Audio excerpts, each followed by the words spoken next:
¿Qué tal, señores? ¿Cómo están? Buenas tardes. Bueno, buenas tardes. Andamos un poquito atrasados, pero bueno, vamos a iniciar. En esta ocasión es un tema especial porque en el plan de lectura bíblico que llevamos en nuestro canal hermano, en el Club de Lectura Bíblica, estamos leyendo en estos momentos cuatro libros y uno de ellos es el libro de Apocalipsis. Cuando empezamos a leer el libro de Apocalipsis, yo les dije, bueno, siempre que empezamos a leer un libro, les digo que se me hace hasta un poquito como, ¿cómo les diría? Se me hace muy aventurado el dar un comentario, un pequeño resumen de cada libro, porque es increíble todo lo que tiene cada uno de los libros. Pero el libro de Apocalipsis, les comentábamos en la introducción, que es totalmente profético, tiene mucho simbolismo, mucha interpretación, no sabemos cuándo Juan está hablando literalmente o figuradamente. Entonces, cuando queremos hacer un comentario, híjole, es tanto lo que hay en el libro de Apocalipsis. De hecho, también le decía a mi esposa que a mí se me hace uno de los libros más hermosos que puede haber, por olvidándonos de toda la profecía que trae, todas las visiones terribles que trae, las siete plagas, las siete copas, la ira de Dios y todo esto, en realidad en lo que nos deberíamos de fijar, que es el libro que nos narra el regreso de Jesucristo, ¿no? La esperanza de todos nosotros, el ver a Jesucristo otra vez viniendo, esta vez como el Rey de Reyes y Señor de Señores, que viene a destruir a sus enemigos, que viene a implantar su reino milenial y después ya será el eterno.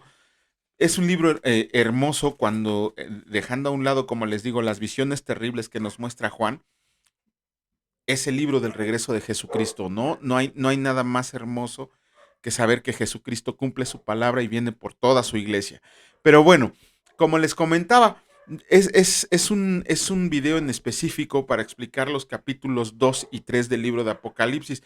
Ojalá el Señor nos permita hacer más videos de este tipo, explicando un poco más las lecturas que llevamos. Cuando en nuestro canal hermano, que es el de Club de Lectura Bíblica, tratamos de dar un pequeño comentario a cada lectura diaria que hacemos. Pero sí hay muchos libros, sí hay muchos capítulos de los 66 libros de la Biblia que merecen una explicación un poquito más a fondo. Entonces es lo que estamos haciendo o que pretendemos hacer en este momento, es dar una explicación acerca de los capítulos segundo y tercero del libro de Apocalipsis. Esas son las lecturas del día de ayer y del día de hoy que nos tocan, ¿no? Bueno, vamos a continuar ahora sí, vamos a entrar en materia, vamos a pasar a la lámina número uno, que dice así, dice las siete iglesias del Apocalipsis, una explicación, una pequeña explicación.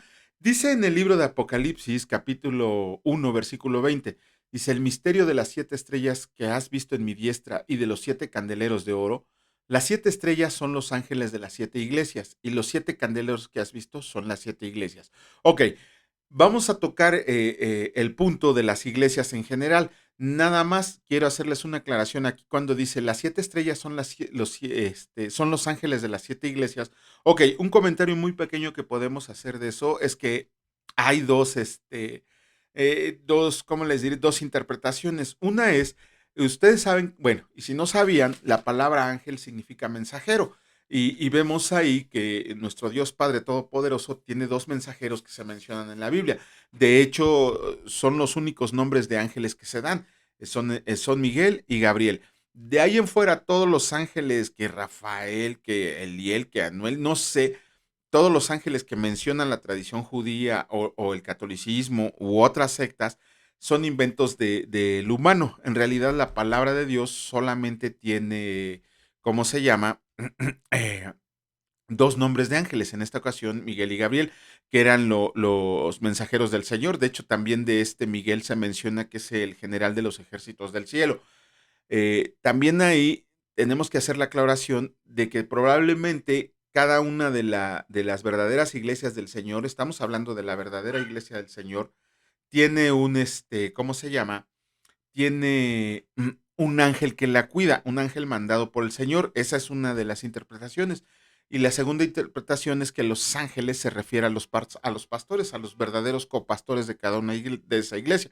Porque ya habíamos visto en un comentario anterior, ya tiene rato que lo vimos como hace un mes, que cuando leíamos las cartas de Pablo, que en realidad los que se dicen pastores de la iglesia se deberían de nombrar copastores, porque el único pastor verdadero es Jesucristo. Pero bueno, entonces los ángeles de las 7 iglesias o bien son ángeles designados por Dios o son los pastores encargados de esa iglesia. Y como dice la segunda parte del versículo, los 7 candeleros que has visto son las 7 iglesias. Y a esas 7 iglesias, el Señor Jesucristo se dirige a cada uno de manera en específico, se dirige a cada una de ellas de una manera en especial. Ajá. Ese mensaje que se le da a cada una de las iglesias, ahorita vamos a ver a cada una de las iglesias qué mensaje les da, pero ese mensaje a las 7 iglesias se puede aplicar de 3 maneras y las 3 maneras son correctas. ¿Por qué? La primera interpretación de los mensajes que se le dan a cada iglesia es la condición de las iglesias en ese momento del tiempo, cuando Juan recibió la revelación del libro de Apocalipsis, ajá, era la condición de cada una de las iglesias. Y sí, nos vamos a dar cuenta, ahorita que veamos el mensaje y el comentario a cada una de las iglesias, que todas estaban pasando lo que Juan estaba viendo en ese momento. Ajá. Después, aquí dice visizón, perdón, mi falta de ortografía, es visión, es la visión de la iglesia en cualquier momento de la historia. Ahora ya cada uno de esos mensajes a la iglesia, cada una de las iglesias mencionadas en el capítulo 2 y 3, representan un periodo de tiempo en la historia de la iglesia. Si ponemos, por ejemplo, a Éfeso, es ¿cómo se llama? La iglesia en ese momento, la iglesia del periodo posapostólico. Ajá, y si nos vamos hasta la Odisea sería la iglesia que estamos viviendo en estos tiempos, y créame, no nos va nada bien. Ok, y también cada iglesia representa una visión profética de la historia del cristianismo. Cada una de esas iglesias lleva una parte de lo que ha sufrido la iglesia de Cristo a lo largo de la historia. Y hablando de la iglesia de Cristo, no me refiero a la religión católica porque ellos juran y perjuran y afirman que son la verdadera iglesia de Jesucristo. Cuando si de verdad leyeran un poquito de historia, se van a dar cuenta que su iglesia surgió de un movimiento llamado de los Nicolaitas, y lo vamos a ver en este tema, pues para que ahí de repente les digan que se enteren de la verdad, ¿no? Ayer estaba teniendo un pequeño debate con un católico que se creía saber mucho, y cuando le empezamos a citar versículos de su propia Biblia, y se dedicó a ofender, ¿no? Y cuando le dijimos que ellos no eran la iglesia fundada por Cristo y se los demostramos históricamente, pues también se enojó, me ofendió y cerró el debate, ¿no? Se fue quién sabe a dónde. Pero bueno, y con eso, pues, cuando leemos la Biblia de manera completa, aprendemos muchas cosas. ¿Cuál es la verdadera iglesia de Jesucristo? Bueno, este, eh, haciendo el comentario, el punto número 3 de que cada iglesia representa una visión profética de la historia del cristianismo, otra vez otra falta de ortografía, ¿no? Así es como sería, debe de ser con S. Pero bueno, la primera iglesia, Éfeso, representa el siglo primero. En general, esa iglesia todavía se conservaba bien, pero había dejado su primer amor. Ajá. Ahora pongo Amos, perdón, es que ya lo hice muy noche, anoche hemos andado un poquito muy ocupados. Terminé como a las 2 de la mañana haciendo esto y ya no me fijé. Y ahorita por las prisas que tenemos que hacer varios videos, ya no me fijé en las faltas de ortografía. Bueno, en general bien, pero dejó su primer amor. La iglesia de Esmirna, esa iglesia representa la visión profética de la historia del cristianismo entre el siglo II y III de la historia, ajá, que es la persecución bajo los emperadores romanos. La iglesia de Pérgamo representa una visión profética de la historia del cristianismo entre los siglos III al V, ajá, donde el cristianismo es reconocido como religión oficial, allá por la época de Constantino por el 332 después de Cristo, ¿no? La iglesia de Teatira, del siglo VI al siglo XV, es la iglesia católica romana la que domina el cristianismo, ¿no? Hasta que vino el sismo de la Reforma, por allá en 1532, con la reforma de Martín Lutero, sus 95 tesis, sus 5 solas, todo eso fue lo que sismó a la iglesia católica romana. Algún día el Señor nos permitirá dar una clase específica de la historia del catolicismo romano, y se van a dar cuenta cómo no es la iglesia de Cristo. Ajá, la quinta iglesia, la iglesia de Sardis, representa los siglos XVI al siglo XVII. que es el periodo posterior a la reforma de Martín Lutero, no a la invención del cristianismo, porque los católicos dicen que el cristianismo se inventó con Lutero, nada más alejado de la verdad, ¿no? Este, pero desgraciadamente ese avivamiento, esa luz que se despertó en los tiempos de Martín Lutero, se debilitó mucho, pero luego vino la iglesia de Filadelfia, que representa los siglos XVIII al XIX, en donde hubo grandes avivamientos y grandes movimientos misioneros. Fue cuando otra vez como el cristianismo, la verdadera iglesia de Cristo, empezó a resurgir y empezó a ser llevada a todo lugar donde se podía llevar. Y llegamos por último a la iglesia de la Odisea, que es la iglesia del tiempo actual. Ajá. Sin embargo, esta iglesia, ahora que vamos el comentario, es a la que más mal le va. No la, bueno, sí la reprende y la va a disciplinar Jesucristo, pero es una iglesia tibia, una iglesia apóstata, una iglesia liberal y una iglesia ecuménica. Estos 4 puntos los vamos a explicar cuando hagamos el comentario. Pero bueno, vamos entonces a pasar a la lámina número 2. En esta ocasión vamos a leer cómo es la estructura de cada una de las iglesias a las que se dirige el Señor Jesús por medio de la visión de Juan. Ajá, esas, a cada mensaje que se le da a la iglesia, primero que nada el Señor Jesús empieza con un saludo a una iglesia de manera particular. Ajá, a ella, como cada vez que se presenta con una iglesia se saluda de una manera particular. Para cada una de esas iglesias no se presenta Jesucristo de la misma manera. Cada uno de esos 7 mensajes, el Señor Jesús se presenta de manera diferente. Lo vamos a ver ahorita. Lo vamos a ver ahorita cómo a cada una de las iglesias el Señor Jesús llega y se les presenta de una manera diferente. También el Señor Jesús describe el conocimiento de las obras de cada iglesia. Y siempre, aquí sí, siempre introduce las palabras yo sé. Siempre les dice yo sé. Es como decir, te he tenido vigilado, te estoy viendo todo el tiempo, sé lo que estás haciendo, ¿no? Siempre empieza yo sé. Para cada una de las iglesias hay palabras de felicitación, excepto para una, la iglesia de los últimos tiempos, que es la iglesia de la Odisea. A todas el Señor Jesús les da una palmadita de felicitación, aunque anden mal las cosas, excepto a la Odisea. Ajá. Para todas las iglesias hay palabras de reprensión. Para todas las iglesias hay palabras de reprensión.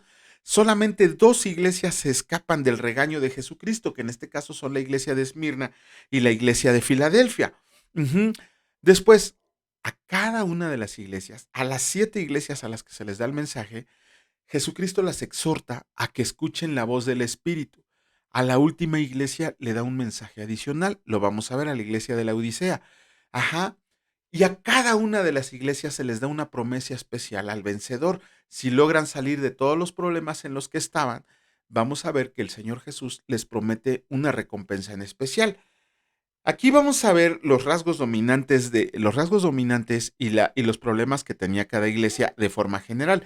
La iglesia de Éfeso, su rasgo dominante es que era una iglesia sin amor, había dejado su primer amor y su problema precisamente era eso, que había perdido el primer amor. La iglesia de Esmirna era la iglesia perseguida. Acuérdense que lo vimos cuando esta iglesia es la comparación de la historia del cristianismo cuando la persiguieron los emperadores romanos. Ajá, y su problema era ese, precisamente, que tenían temor al sufrimiento. Después vemos a la iglesia de Pérgamo, una iglesia excesivamente tolerante. Ajá, y esa tolerancia los había llevado a que su principal problema se apartaran de la enseñanza de las doctrinas correctas, las doctrinas de Jesucristo.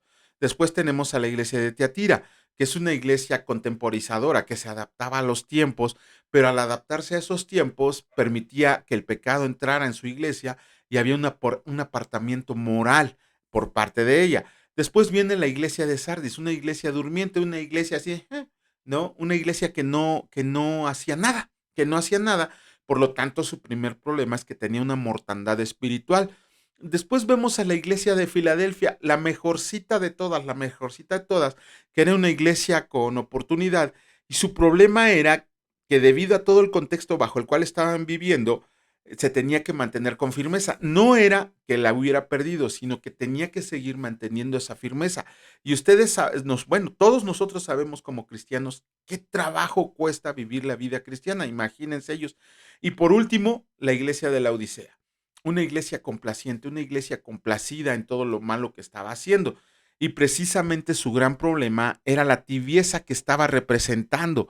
Ajá, bueno, ahora sí, sin más, vamos a empezar con las rasgos característicos de cada una de las iglesias. Ok, la iglesia de Éfeso, déjenme pasar aquí a mi tumbaburros para que no se me vaya a ir nada de lo que les quería decir. Ok, la iglesia de Éfeso, ¿qué significa la palabra Éfeso? Significa ciudad de la diosa madre. ¿Por qué? ¿Se acuerdan, cómo se llama? Que ahí era el templo principal de la diosa Diana, ajá, de la bronca que tuvo este Pablo. Pero antes de la diosa Diana, dice los historiadores griegos que esa iglesia la fundó la reina de las Amazonas, por eso se llama ciudad de la diosa madre. Ajá, de hecho, esa pobre iglesia vivía en el centro de una adoración apóstata increíble, pues imagínense, estaba el templo de Diana ahí. Ok, ¿cómo se presenta el Señor Jesús a la iglesia de Éfeso? Le dice, el que tiene las 7 estrellas en su diestra y que se pasea en medio de los candeleros de oro. ¿Qué significa esto? Ok, Jesucristo se está presentando a esa primera iglesia con que yo tengo a cada uno de los ángeles que las cuidan en mi mano derecha. Ajá, y además me paseo, observo y analizo lo que está haciendo cada una de las iglesias que está viendo Juan. Esas 7 iglesias. Eso es a lo que se refiere el Señor Jesucristo cuando le dice, el que tiene las 7 estrellas en su diestra y que se pasea en medio de los 7 candeleros. Esta iglesia se distinguía por sus obras, ajá, por su arduo trabajo. No toleraba a los malos, sabía cómo distinguir a los falsos apóstoles y sabía cómo tratarlos. Ajá, ok. Esta iglesia, a consecuencia de seguir creyendo en el Señor Jesucristo, eh, soportaba muchas tribulaciones. Les repito, estaban en el centro de adoración idólatra de Grecia, ¿no? Una de las ciudades que tenía, ahí estaba el templo de Diana. Ujú. Ok, pero a pesar de esas tribulaciones que por la que estaba pasando, trabajaban muy duro, muy arduamente trabajaban. Ajá, pero ese trabajo ya lo hacían por hacerlo. Ajá. Ya no, ¿cómo les diré? Ellos iban a la iglesia ya no con ganas de oír la palabra del Señor, las doctrinas de Jesucristo. Ellos ya iban a la iglesia porque sabían que tener era la iglesia. O también sabían que, que tenían que ir a la iglesia porque habían dejado una obra inconclusa, porque habían dejado algo que no, no se sentían bien haberlo dejado a la mitad. Lo podemos comparar esto con los servidores de cada una de las iglesias del día de hoy, ¿no? Cuando yo prestaba el servicio antes de la pandemia, cuando prestábamos servicio en la iglesia, nosotros éramos los encargados mi esposa era la encargada de la bíblica básica, ¿no? De la bíblica básica documental. Entonces, en esos trabajos significaba tener preparados los salones, tener preparadas las sillas, las mesas, el material de los maestros, las copias de los alumnos, sus credenciales, o sea, absolutamente todo. Mi esposa era la que se encargaba de manejar todo eso y pues obviamente yo como varón tenía que andar viendo, recorriendo cada uno de los salones, que no les faltara nada, que estuviera todo. De hecho, algunas veces entré como monitor para ver que los maestros no estuvieran enseñando falsa doctrina, ¿no? Ahora que confronto a mis maestros, ya ni me quieren ver. Pero bueno, ese era uno de los trabajos que teníamos, ver que no se impartiera mala doctrina, que no se impartieran opiniones personales, que se apegara a lo que decía la palabra del Señor. Pero sobre todo era cargar sillas y mesas, ¿no? Eso me correspondía a mí.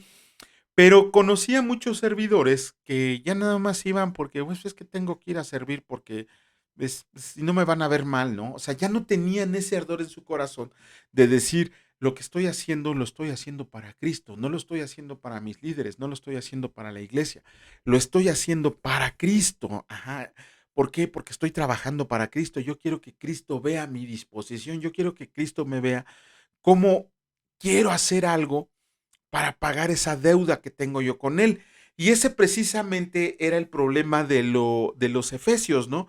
que ya solamente iban así, pues vamos a ver qué nos dice en el sermón hoy. Ya no había ese ardor en el corazón para escuchar la palabra de Dios, para escuchar las clases de los apóstoles, para escuchar la clase de todas las personas que llegaban a oír, ¿cómo se llama? Lo que el Señor tenía que decirles. Ya hacían las cosas para hacerlas nada más, ¿no? Bueno, y, ajá, ellos dice que sabían cómo distinguir a los falsos apóstoles y a los falsos maestros y a los falsos pastores, pero sobre todo sabía cómo tratarlos, ¿no? Cuando ellos distinguían que alguien no llevaba una doctrina correcta, pues yo creo que no los sacaban a patadas, aunque ganas no les faltaba, pero sí los corrían, los echaban de la iglesia sabiendo que la doctrina que traían no era la doctrina de Cristo. Ajá. Ok, ellos seguían conservando una sana doctrina. Permítanme un momento.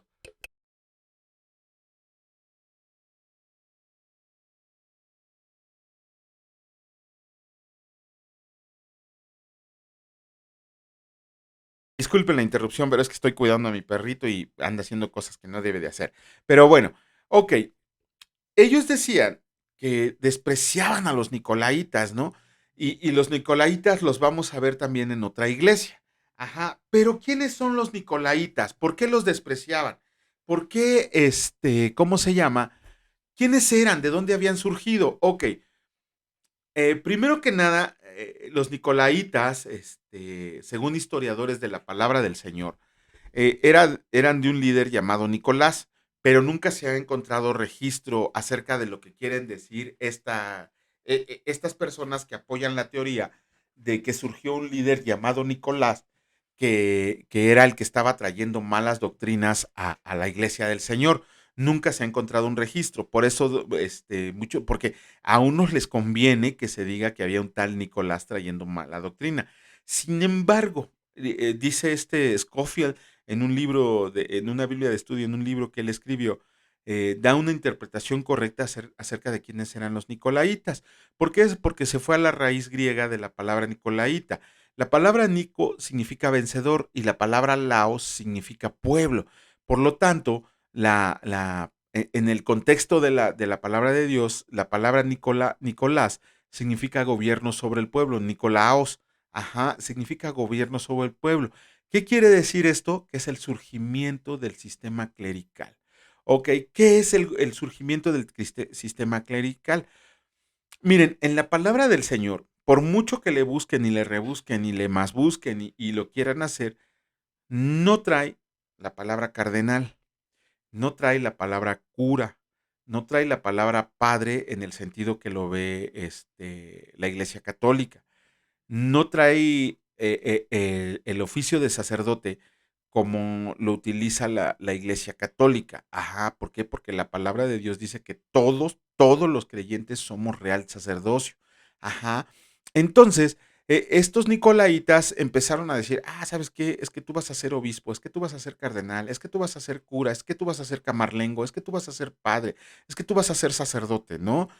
Mm, y en esos tiempos había algunos ancianos que se apartaron de la sana doctrina y se constituyeron otra vez como un enlace entre Dios y los hombres. Ajá. Si nosotros que hemos leído la palabra de Dios, que hemos estado leyendo la palabra de Dios, en el Nuevo Testamento solo nos vamos a dar cuenta de que existen tres nombramientos, que en este caso son los ancianos, los obispos y los diáconos, pero en ninguno de ellos se da ¿cómo se llama? Un rango ¿cómo les diré? Un rango de autoridad sobre uno y sobre otros. No, todos son iguales. La palabra de Dios dice que todos son iguales, que no hay uno que sea mayor que el otro. Sin embargo, en el tiempo de la iglesia de Éfeso, los nicolaitas apartaron a ancianos de la sana doctrina y los pusieron a administrar iglesias. Y lo que hicieron fue que decirle al pueblo, decirle a la iglesia, decirle a la gente que se volvió a crear un enlace entre Dios y los hombres. Ajá, ya no era tanto que nosotros sabemos que por medio del sacrificio de Cristo tenemos acceso a la presencia del Padre. Por eso se rasgó el velo y de arriba para abajo para que no dijeran que había sido trampa.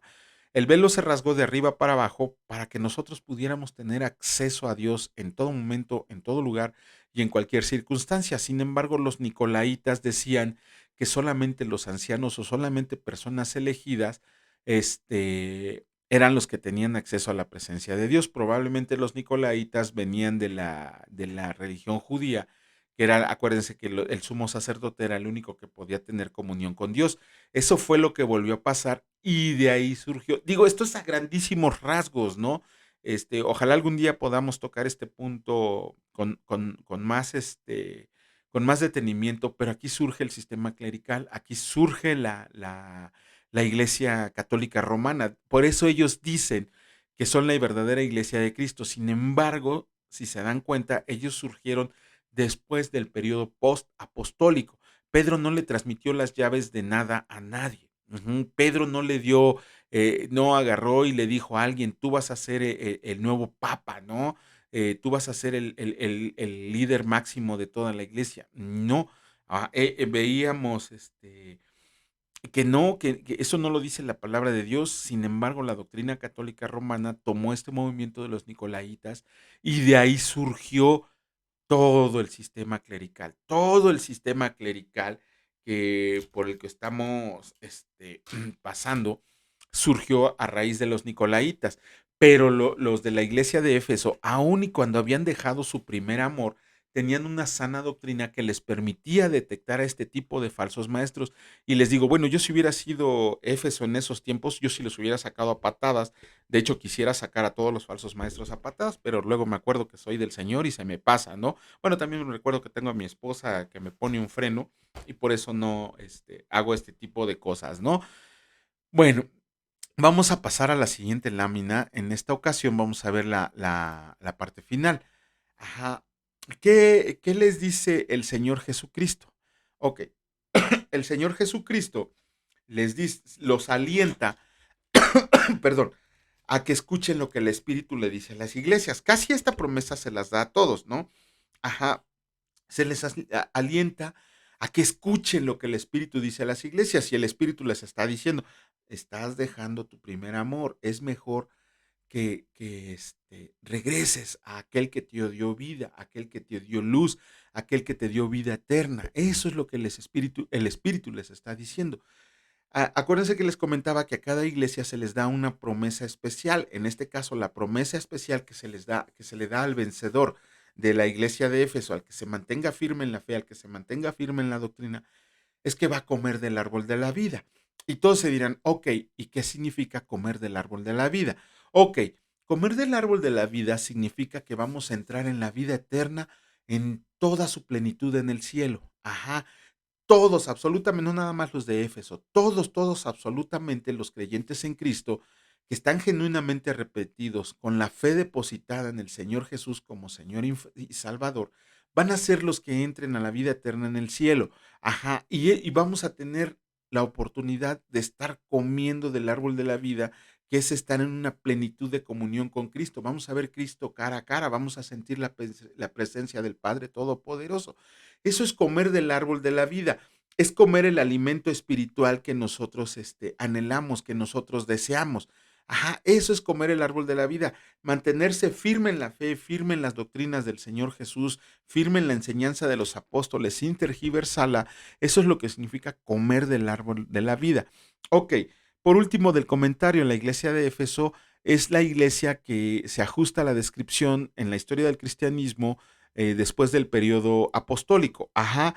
Después de que murieron todos los apóstoles, acuérdense que Juan fue el único que murió de viejo, murió como bueno, más o menos los historiadores dicen que murió por ahí de los 90 años y a él le tocó ver todos estos cambios, ya que habían muerto todos los apóstoles, Juan era el único que estaba vivo y que estaba viendo todo lo que estaba pasando con las iglesias. Ok, había por ahí Policarpo, ¿quién más? Ireneo, todos ellos que eran discípulos de los apóstoles, ¿no? Pero yo no recuerdo que ninguno de los discípulos verdaderos de los apóstoles haya dicho, oh, yo soy el sucesor de todo el cristianismo, a mí es al que me tienen que escuchar porque yo recibí enseñanzas de Pedro, ¿no? Cuando vemos que el mero chipotles de todos los apóstoles fue Pablo, que fue el que recibió muchísima más revelación, pero no estoy haciendo de lado ninguna de las cartas, ¿cómo se llama?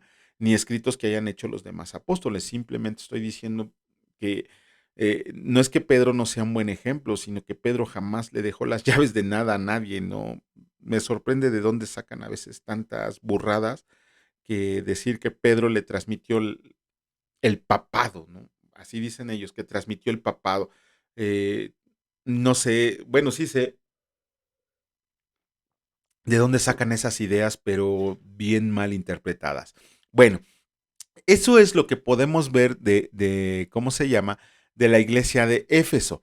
Ahora vamos a continuar con otra iglesia. En esta ocasión nos toca la iglesia de Esmirna. Déjenme pongo los lentes porque ya no veo.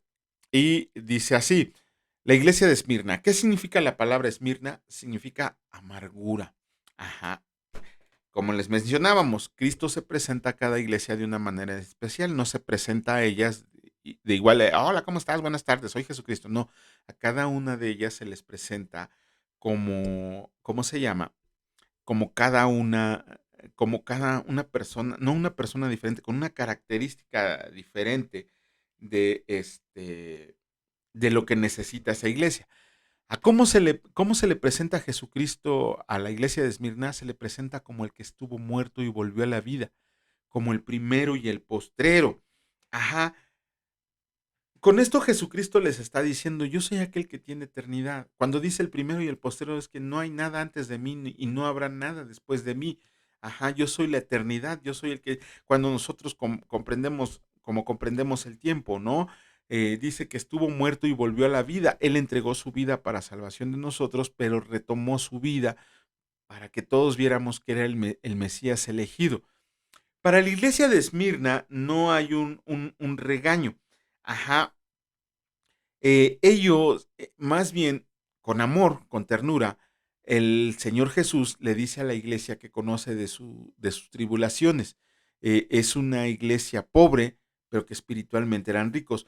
¿Por qué dice el Señor Jesús que era una iglesia con tribulaciones? Ok, la iglesia de Esmirna principalmente estaba recibiendo ¿cómo se llama? Un ataque de los judíos así, pero de esos que, Esmirna es la que más mal nos cae, ¿no? Porque anda bien firme en la palabra del Señor. Entonces, pues vamos a apedrearla, vamos a hacerle de cosas, vamos a ver qué podemos hacer para que ya no siga tan bien. De hecho, los judíos participaron en el martirio de Policarpo, uno de los discípulos de los apóstoles, ¿no? Y era de ahí de Esmirna.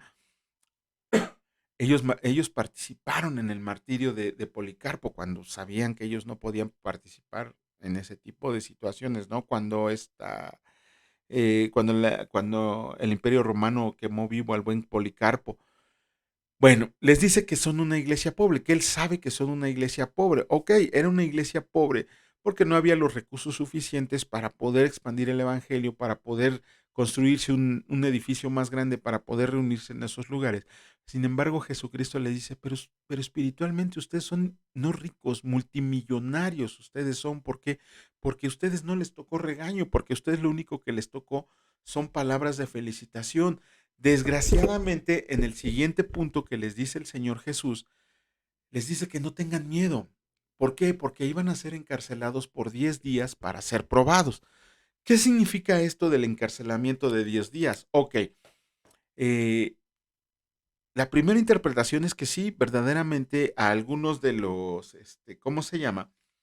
Algunos de los congregantes de la iglesia de Esmirna, como estaban sufriendo una persecución increíble, probablemente iban a ser encarcelados, pues para meterles miedo, obligarlos a dejar la palabra del Señor, obligarlos a dejar de predicar. O sea, sí eran 10 días de cárcel, ¿no? Este, la otra fue que iban a ser 10 persecuciones bajo emperadores romanos.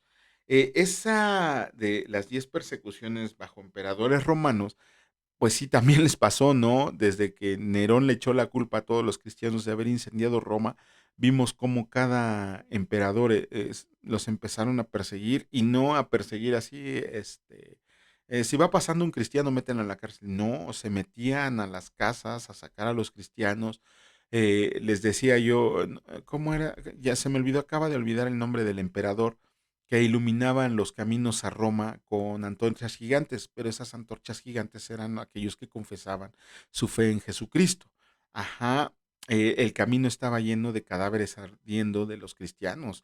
Imagínense eso, ¿no? O agarraban a los cristianos y se los aventaban a los leones, o los quemaban vivos. O sea, ya no hallaban qué hacerle a los cristianos. Y a eso se refiere cuando le dice que iban a ser encarcelados por 10 días, que iba a haber 10 persecuciones bajo emperadores romanos, 10 grandes persecuciones. Sí las hubo.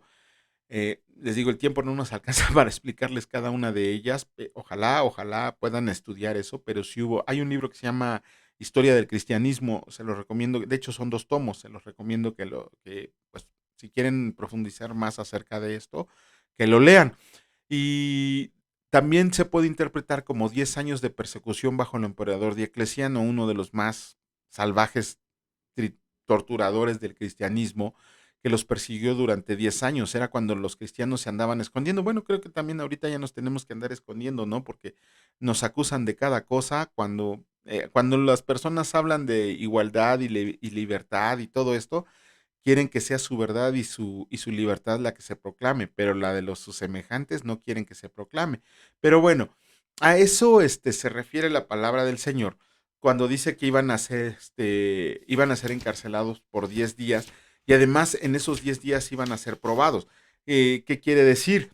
Que en esas persecuciones que iban a sufrir en esos días de cárcel, ellos no tenían que echarse para atrás. No se preocupen, eso lo vamos a volver a sufrir ahora, antes de la tribulación. De hecho, es una de las señales del fin, el martirio de los cristianos. Lleven en la mente solamente que, pues, qué miedo podríamos tener a morir de cualquier naturaleza cuando sabemos que ese sufrimiento va a ser relativamente corto a la eternidad que vamos a estar en la presencia del Señor, ¿no? Por eso, los, lo, le- eh, Jesucristo los alienta a que sean fieles hasta la muerte. Y aquí sí es literalmente. Les decía yo que emperadores los apresaban y los aventaban a fosos con leones ardiendo, ¿no? En el Coliseo romano. O antes les preguntaban, ¿no? ¿Vas a apostatar de tu fe y te vas a librar de los leones?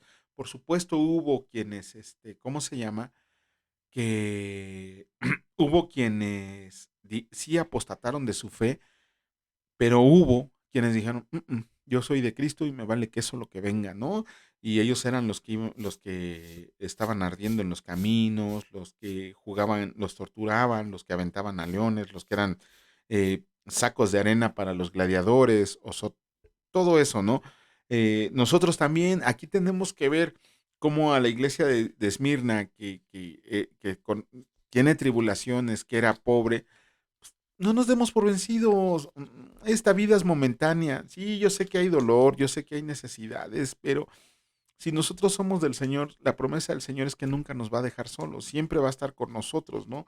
Y siempre nos va a proveer. Sí, o sea, no hay por qué dejarlo. Ya cuando tú decides seguir a Cristo, ¿cómo se llama?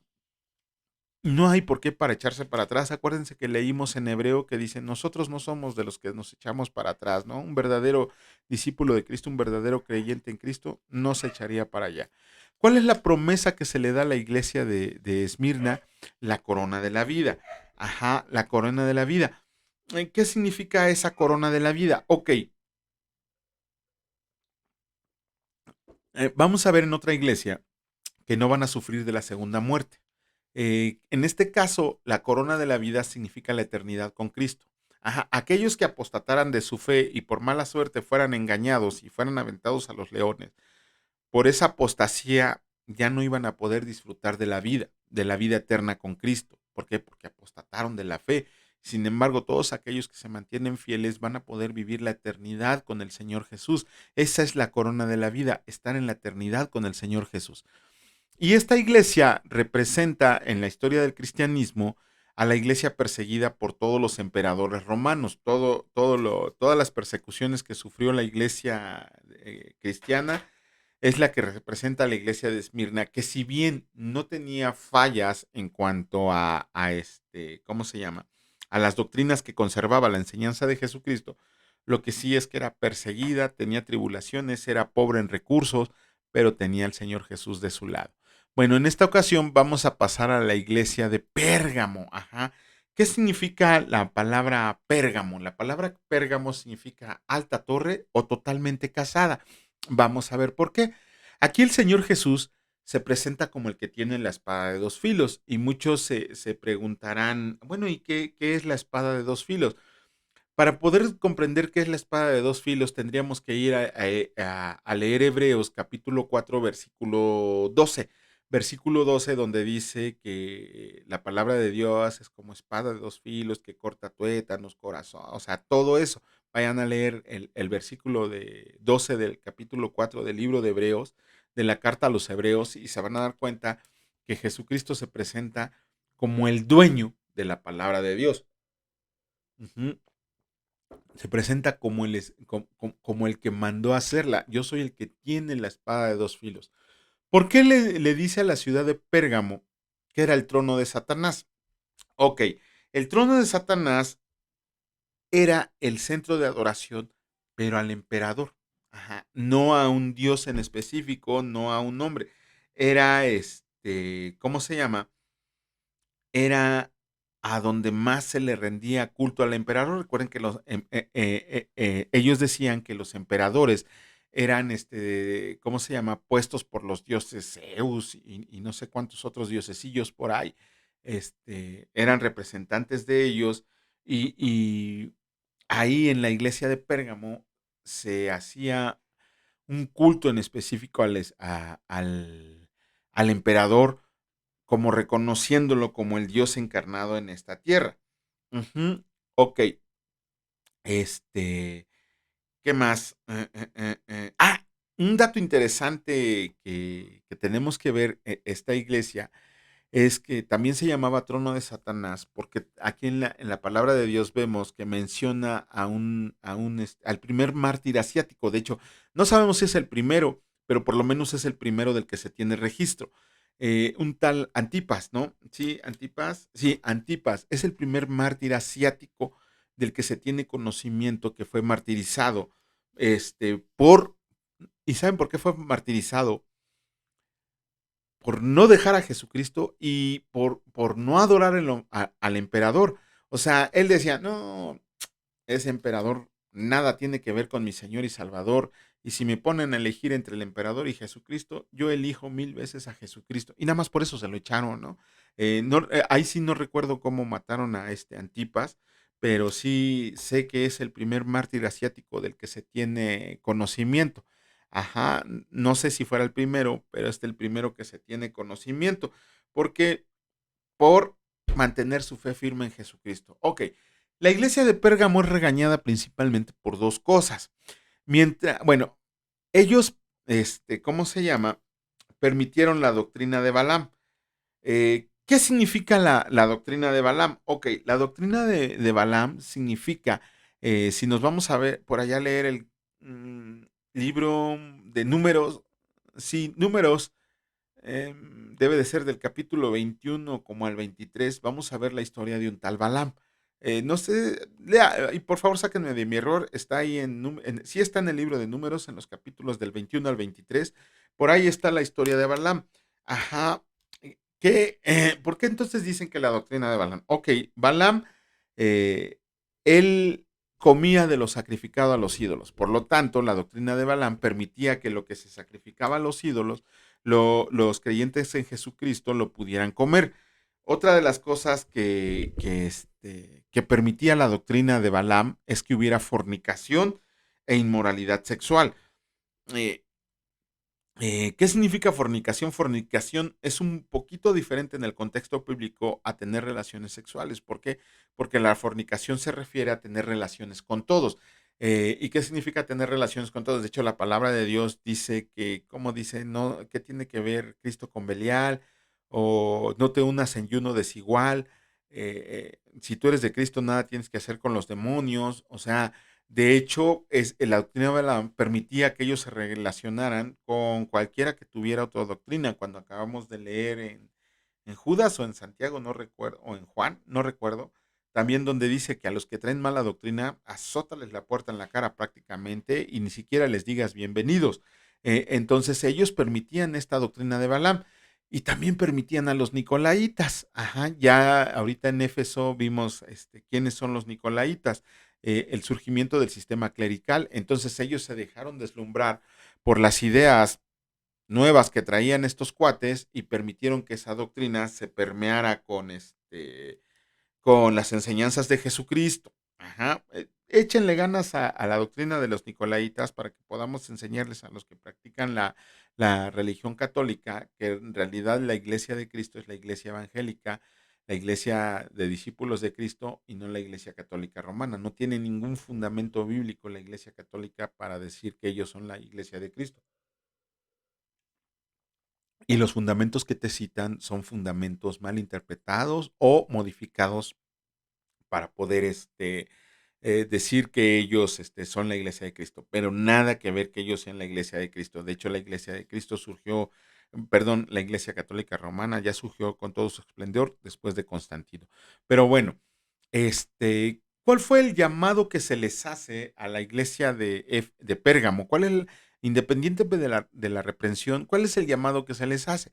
El llamado que se les hace es que echen fuera a los malos maestros, a los falsos maestros. Esa es la principal reprensión que les hace. Ustedes saben que son falsos maestros y los reciben en su iglesia, ¿no? Pues si ustedes no los echan, van a pelear conmigo, dice el Señor. Y pues la verdad, yo no conozco ahorita a algún ser humano que quiera pelear con Jesucristo. Digo, los que no lo conocen quieren pelear con él. Yo diría que lo pensaran muy bien porque dice también en Hebreos, ¿no? Dios nos libre de caer en manos de un Dios airado, de un Dios enojado, ¿no? Si vimos cómo trató a los judíos, imagínense qué se puede echar, qué se puede esperar un miserable de nosotros, ¿no? Entonces, el llamado que se les hace es que se arrepientan y que echen fuera a los falsos maestros, porque si no, el Señor va a contender con ellos. ¿Cuál es la promesa que se les da? A ellos se les da como promesa que se les dará una piedrecita blanca y a comer del maná escondido. Ok, hace poco tiempo, no, sí, ya tiene unos meses, un muy querido amigo mío, un discípulo de Cristo, andaba en busca de una iglesia porque la iglesia donde se congregaba la cerraron por la pandemia. Y entonces él me pidió que por favor le recomendara una iglesia en la cual se pudiera congregar. Yo le dije que le iba a buscar una buena iglesia. De hecho, le di la recomendación de 3 iglesias donde se imparte sana doctrina y donde él se pudiera ir a congregar. Sin embargo, como es medio ansioso, él buscó una iglesia que le dijo que si se iba con ellos, le iban a dar una piedrecita blanca con su nombre escrito. Eso fue lo que le dijo el pastor de esa iglesia. No, tú vente para acá y te vamos a dar tu piedrecita blanca con su nombre, ¿no? Híjole. Bueno, vamos por partes. ¿Qué es comer del maná escondido? Ok, el maná escondido sabemos que es el alimento de los judíos durante los 40 años que anduvieron en el desierto, pero también sabemos que es un tipo de Cristo, o sea, el maná toma características de Jesucristo, ¿no? Que se aplican a Jesucristo.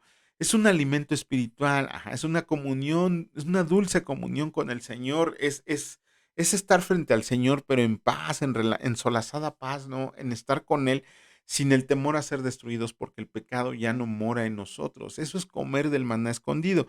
Vámonos con la piedrecita blanca. Ok, en el contexto de cuando Juan escribió el libro de Apocalipsis, Apocalipsis significa revelaciones, ¿eh? ¿Cómo se llama? Mm, una piedrecita blanca se daba como señal de triunfo en diferentes áreas. Por ejemplo, cuando algún abogado ganaba un caso en el tiempo de Juan, de la iglesia de Pérgamo, cuando un abogado ganaba un caso, se le daba una piedrecita blanca, ujú, como diciéndole, toma, aquí está tu premio porque eres buen abogado y ganaste el caso que te había comendado. Aquí está tu piedrecita blanca. Y esa piedrecita blanca significaba que eras un buenazo, era un reconocimiento. Otra de las cosas para que se los utilizaba es cuando había competencias deportivas, en vez de darles una medalla de orégano, una medalla de plata, lo que se les daba en una piedrecita blanca como reconociéndolo como superior a todos, ajá, el que había ganado esa competencia. Y más comúnmente, cuando había una fiesta, cuando alguien te invitaba a su casa, el anfitrión te daba una piedrecita blanca como señalando que eras un invitado de honor. Ajá, eso es lo que significa la piedrecita blanca. Es una recompensa que te da el Señor Jesucristo que expresa su aprobación, pero no a una iglesia, sino a nosotros de manera particular. Cuando llegues al cielo, el Señor te va a decir, toma Juanito, aquí está tu piedrecita blanca, ¿no? Lo que te está diciendo Jesucristo ahí es que es su aprobación personal, ¿no? Su aprobación personal de manera individual a cada uno de nosotros. Eso es lo que significa la piedrecita blanca. No trae magia, no es un talismán de buena suerte, de mala suerte, no te va a ir bien si te la cuelgas del cuello. Ni siquiera la podemos tener aquí. Esta yo se las puse como ejemplo, no porque me la haya ganado, sino porque una amiga de mi esposa me dibujó a mi perrito en esta piedra y me la regaló. Y de hecho así es mi perro, gordo, chaparro y patas cortas, ¿no? Por eso se las puse como ejemplo, pero no es que me la hayan dado porque soy un buenazo como abogado. No, es un ejemplo. Nosotros no sabemos ni qué tipo de piedrecita vaya a ser. No sé, a lo mejor en el cielo existen los diamantes blancos o no lo sé. Realmente todos estos simbolismos no me interesan. A mí lo que me interesa es llegar con Jesucristo, ¿no? Pero también nos dice que nos va a dar un nombre nuevo. Ok, también al cuate que les estaba mencionando hace ratito, al amigo, ya no le he hablado y quedé de hablarle otra vez, al que estimo muchísimo, amo en el Señor, también lo engañaron, lo pretendían engañar, diciendo que aparte de que si iba a su iglesia, que le iban a dar una piedrecita con su nombre. Ojo, la piedrecita, la Biblia no dice eso, ¿no? Este, y él muy atinadamente, bueno, siempre que se mete en alguna bronca bíblica o tiene alguna duda, con el primero que corre, me cae muy bien porque él era como ¿cómo se llama? ¿Cómo se llama? Mi adjunto. Cuando dábamos clases en un centro de rehabilitación para drogas, a veces, él siempre fue mi adjunto, él siempre decía, yo voy, y iba. Y cuando yo por cuestiones de trabajo, no podía llegar a tiempo, lo mandaba a él a que iniciara la clase, ¿no? Ya llegaba yo unos 20, 30 minutos, tarde, pero ya cuando llegaba, ya estaba hasta acá de las broncas en las que se había metido, ¿no? Y cuando me veía llegar por la ventana, yo veía hasta como así, como que a esta carga se la voy a aventar al Juan, ¿no?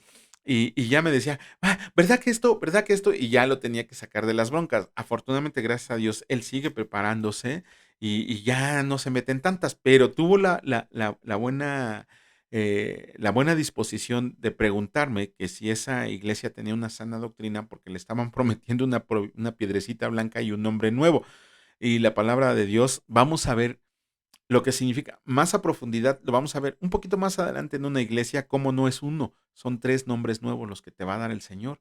Ajá, lo vamos a ver ahorita, no coman ansias, vamos a ir avanzando.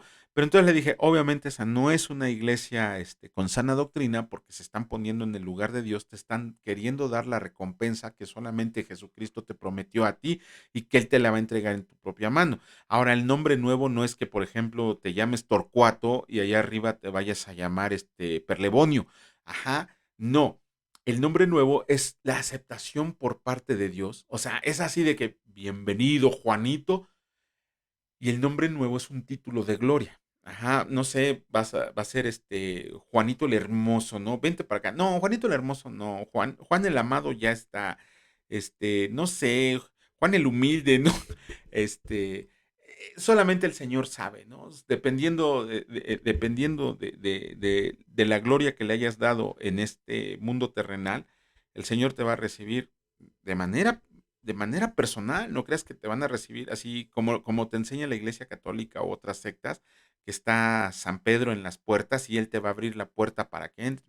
Ese es, no sé de dónde lo sacan tanta imaginación. Yo creo que se han de drogar mucho, para sacar ese tipo de comentarios, porque nada bíblico, ¿eh? No es nada bíblico todas esas imágenes que les presentan. Este, el Señor Jesús te va a recibir de manera personal, es la aceptación que te está dando y además te va a decir, toma Juanito, aquí está tu título, es tu nuevo nombre, pásale, pásale. Y yo sí, sí, señor. Bueno, esta iglesia en la historia del cristianismo representa el tiempo posterior a Constantino. ¿Por qué? Porque esta era una iglesia que se casó totalmente con el Estado. Ya solamente eran cristianos de nombre. Ajá, ya no era así que yo soy cristiano porque soy un seguidor y discípulo de Cristo. Soy un, ellos eran cristianos, es que dice que creen que entonces es cristiano. De hecho, Luego veo bueno, no, ahorita ya corrigieron eso también, o van a decir que la traigo hoy con la Iglesia Católica, pero pues no encontré un mejor ejemplo, ¿no? Antes los católicos no se querían decir cristianos porque dicen que los confundían con nosotros los cristianos evangélicos. De hecho, a nosotros nos decían, esos cristianillos, ¿no? Cuando en realidad todo el que sigue a Cristo, todo el que sigue a Cristo se denomina cristiano. Ajá. Pero no todo cristiano es discípulo de Jesucristo ni es hijo de Dios. He ahí la gran diferencia. O sea, porque vemos que hay sectas que dicen creer en Jesucristo, no seguir a Jesucristo. Vemos ahí que se dicen cristianos, pero en realidad ellos ni siguen a Cristo ni son discípulos de Cristo. Por lo tanto, solamente son cristianos de nombre. Además, esta iglesia representa que estaba casada totalmente con el Estado porque dentro de sus prácticas aceptaba prácticas paganas en sus filas. Lo acabamos de ver con que aceptaban la doctrina de Balaam, la doctrina de los Nicolaitas. De hecho, esta iglesia fue una de las precursoras de la fiesta de Navidad. No me voy a meter tanto en esa bronca para que no estén. No estoy diciendo que celebrar la Navidad sea malo. De hecho, ni siquiera deberíamos decir la palabra, feliz Navidad, ¿no? Felices fiestas es lo correcto, ¿no? Felices fiestas es lo correcto porque la Navidad tiene que ver con la fiesta de la Saturnalia. Ajá, Constantino él dijo, propuso que el nacimiento de Jesucristo se celebrara en diciembre, cuando corresponden las fiestas Saturnalias. De esa manera, ni el pueblo romano ni el pueblo hebreo iba a estar en conflicto, sino que como se iban a mezclar las dos fiestas, ahora sí que era dos en una. Ajá, y de ahí surgió la Navidad, el festejo de la Navidad. Cualquier cristiano mediamente que haya leído la palabra del Señor con discernimiento, se va a dar cuenta que Jesucristo no nació en diciembre. Por más que los quieran engañar que Jesucristo nació en diciembre, los mismos católicos saben que Jesucristo nació entre mayo y agosto la posición de los astros en la noche. Es la idea que nos da por los días en que narra la fiesta de la Pascua, por los días en los que señala el embarazo de María y el embarazo de Elizabeth, ¿no? Eso nos da una idea más o menos aproximada del mes de nacimiento de Jesucristo. El día no lo podemos saber, no es el 24 de diciembre donde ahí arrullan una piedrita cantándole como si fuera el Señor, no es ahí, pero bueno, ¿cómo se llama? Eso fue lo de la iglesia de Pérgamo, que aceptaba doctrinas paganas dentro del cristianismo. Vamos a pasar en esta ocasión a la siguiente lámina y en esta ocasión nos toca la iglesia yo antes le decía Tiatira, otros le decían Tiatirá, otros, pero no tiene acento, entonces la iglesia de Tiatira, ¿no? Así nada más, no se conflicten. Si no tiene acento, no tiene acento a tono, no tiene acento gráfico, se lee como está escrito, Tiatira, nada más, no hay por qué acentuarla, ¿no? ¿Qué significa la palabra Tiatira? Significa sacrificio perpetuo, ofrenda continua. Ajá. Ok, ¿cómo se presenta el Señor Jesús a la iglesia de Tiatira? El Señor Jesús se presenta como aquel que tiene ojos como llamas de fuego y pies como bronce bruñido. Uy, imagínense nada más, ¿no? Ojos como llamas de fuego y pies como bronce bruñido. Pero ¿qué significa esto? ¿Qué significa él que se haya presentado con ojos como llamas de fuego? Ok, este, el que tenga ojos como llamas de fuego es que todo lo está viendo, pero no solo lo está viendo, lo está juzgando, porque Él es el único supremamente capacitado para poder juzgar a cada una de las iglesias. Ajá, dice que tiene los pies como de bronce bruñido. El bronce se representa en la Biblia como un juicio. Ajá, el bronce tiene que ver con juicio, ya sea bueno o sea malo, pero el bronce tiene que ver con juicio. Ajá, esta iglesia de Tiatira se destacaba porque tenía muchas obras buenas que estaba haciendo en nombre del Señor, por el amor que tenía a los que llegaban a su iglesia, por la fe que demostraban en el Señor Jesús, por el servicio que hacían, pero sobre todo por la paciencia con la que estaban esperando al Señor Jesús. Ok, este, ¿por qué hay una reprensión contra esta iglesia? Hay una reprensión contra esta iglesia. Ok, porque estaba permitiendo doctrinas impuras, fornicación e idolatría. O sea, ellos ya estaban dentro de sus filas, estaban siendo engañados para permitir que se metieran doctrinas impuras, fornicación e idolatría. Ok, ¿a qué se refiere eso de doctrinas impuras? En el tiempo de Juan, en la iglesia de Tiatira, había una autodesignada profetisa llamada Jezabel. Es como los profetas, bueno, los falsos profetas, los falsos apóstoles, los falsos pastores, los falsos maestros del día de hoy, aquellos a los que se les da que se imponen un título, ¿no? Y crean, conozco muchos compañeros del instituto que saliendo se autonombraron pastores, se autonombraron apóstoles, o sea, digo, ¿para qué les sirvió tanto estudio? O sea, el único título que nos da el Señor Jesús es el de siervos, el de amigos. ¿Por qué? ¿Por qué ese? Nunca he comprendido por qué el afán de la gente, ¿cómo se llama? En ponerse títulos, ¿no? Cuando yo daba clases, había escuchas, había oyentes, estudiantes que me decían pastor, había estudiantes que me decían maestro. Eh, Nunca les dije, no me digas así o está mal, ¿no? Yo los dejé, pero yo dentro de mi corazón siempre he reconocido que soy un siervo de Jesucristo. Realmente, si el Señor Jesús me cambia el ministerio y me pasa al ministerio de pastor, no tengo problema. Me da miedo, por supuesto que me da miedo ser pastor. A mí me daría miedo ser pastor. Si el Señor Jesús me dice, tú vas a ser pastor, Señor, yo estoy para lo que tú me digas. Pero a mí me da miedo ser pastor, ¿no? Porque si tú lees la palabra de Dios y ves los requisitos para ser pastor, y el más grande de ellos es que tienes que dar la vida por tus ovejas. Si los inútiles pastores que tenemos ahora leyeran la palabra como debe de ser, la interpretaran como debe de ser y vieran los requisitos para ser pastor, pedirían que no se les llamara pastor, ¿no? Y de hecho, al revés, he conocido a personajes que se ofenden si no los llamas apóstoles, se ofenden si no los llamas. Hubo uno que se ofendió y ya no quiso dar la prédica porque no le dijeron apóstol, no lo presentaron como apóstol, ¿no? Bueno, aquí había una señora, señorita, muchacha, bruja, hechicera, no lo sé, criatura, espíritu impuro, no lo sé, que se había autodesignado profetisa, ajá, y se llamaba Jezabel. Ya nos acordamos quién es Jezabel. Por allá vemos que es la esposa del rey Acaz, que le fue como en feria, ¿no? Este, pero esta mujerzuela, esta mujer, engañaba a la iglesia y los llevaba a cometer fornicación e idolatría. Ajá, ¿a qué se refería? Ella los hacía cometer actos sexuales impuros y los engañaba diciendo que no era ¿cómo se llama? Que no eran pecado delante del Señor, que las relaciones sexuales impuras que ellos estaban cometiendo, que no eran no eran un pecado para el Señor, ¿no? Que el Señor lo veía con buenos ojos. ¿Se dan cuenta cómo en toda la historia de la iglesia, en toda la historia de la verdadera iglesia de Cristo, siempre ha sido atacada por este tipo de situaciones? Ahora lo vemos, ¿no? Como hay pastores, les digo que hay un pastor en Brasil que pretende que la Biblia se modifique para aceptar a las personas que tienen preferencia por el mismo sexo, ¿no? Y anda haciendo su campaña para que la Biblia se adapte al mundo homosexual. Aquí en México tenemos no sé ya cómo decirle mujer, no, es un hombre que se viste como mujer, porque biológicamente es un hombre y pueden demandar y decir lo que quieran.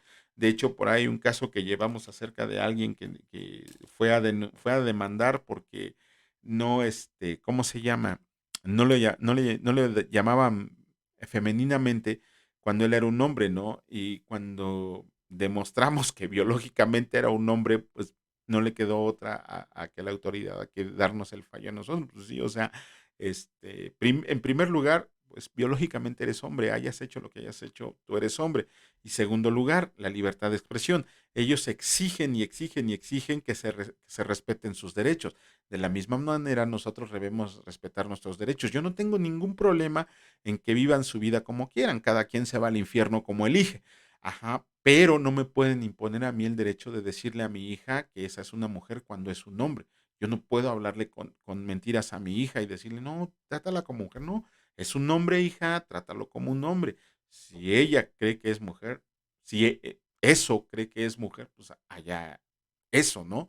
Pero biológicamente, legalmente, moralmente es un hombre. Así es como se les debe tratar. Y si nos dicen intolerantes, no, intolerante tú, porque tú quieres que respete tus derechos, pero tú no quieres respetar los míos, ¿no? Es tan fácil ganarles, pero porque no estudiamos, señores. Por ahí vean algunos videos de cómo hacen pedazos a ese tipo de personas y se van a sorprender. Bueno, este, ella, no, la fornicación se refería a que en los tiempos de esta Jezabel, en los tiempos de la iglesia de Tiatira, los